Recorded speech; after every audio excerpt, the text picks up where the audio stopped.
CAA, NRC और NPR मुसलमानों को निशाना बनाने लाया जा रहा है। बैरिस्टर असदुद्दीन ओवैसी का बयान। सदर कुल हिंद मजलिस इत्तेहादुल मुस्लिमीन व रुकन पार्लियामेंट हैदराबाद बैरिस्टर असदुद्दीन ओवैसी ने मरकजी हुकूमत के नाफिज करदा CAA कानून पर अपना शदीद रद्द-ए-अमल जाहिर किया।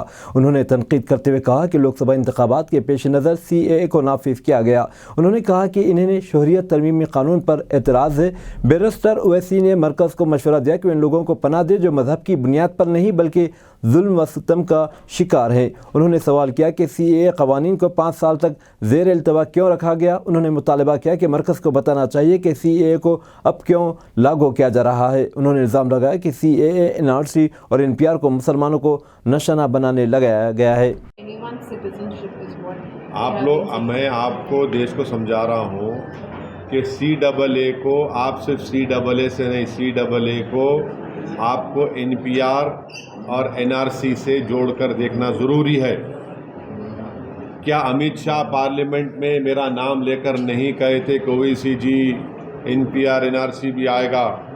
क्या अमित शाह कई टीवी इंटरव्यूज़ में नहीं कहा था कि NPR NRC आएगा जब CAB था? बाद में CAA वो एक्ट हो गया, वो जब CAB बिल था, जब उनका ऑन रिकॉर्ड इंटरव्यू है पार्लियामेंट में, उन्होंने कहा है। तो ये सब एक धुआं है और ये कोशिश कर रहे हैं कि असल इनका मकसद क्या है कि देश में NPR हो, NRC हो। अब मिसाल के तौर पर आसाम में जो NRC हुआ सुप्रीम कोर्ट मॉनिटर्ड, 1600 करोड़ रुपये उस पर खर्चा किए गए, 50,000 गवर्नमेंट एम्प्लॉयज़ ने काम किया और 19 लाख लोगों को कहा गया कि भारत के शहरी नहीं है, नागरिक नहीं है। अब मैं फिर से कह रहा हूं कि उसमें 10 से 12 लाख हमारे हिंदू भाई बहन का नाम नहीं आए। वहाँ के मुख्यमंत्री ये कह चुके हैं कि उन 10-12 लाख हिंदू भाइयों बहनों को बग़ैर डॉक्यूमेंट के CAA के तहत उनको सिटीजनशिप मिल जाएगी।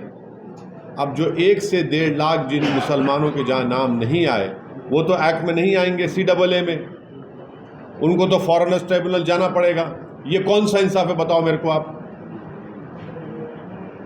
यही तो हम कह रहे हैं कि जो आसाम में आपने सुप्रीम कोर्ट मॉनिटर कर लिया है, उसको आप देश में करना चाहते हैं। जिस देश में सिर्फ 5% लोगों के पास पासपोर्ट है, इस देश में बर्थ सर्टिफिकेट का कानून 1959 तक नहीं था।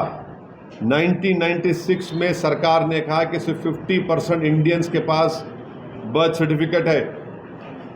ये फ्यूचर में सब तमाशे करना चाहते हैं।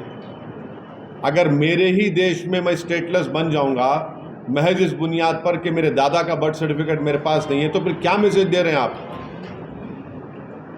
आपका यही मकसद है। और बुनियादी फंडामेंटल बात यह है कि आप मज़हब की बुनियाद पर कानून नहीं बना सकते। और हम पूछ रहे हैं कश्मीरी पंडित जो 5 लाख बाहर है कश्मीर, उनका बारे में कौन बात करेगा?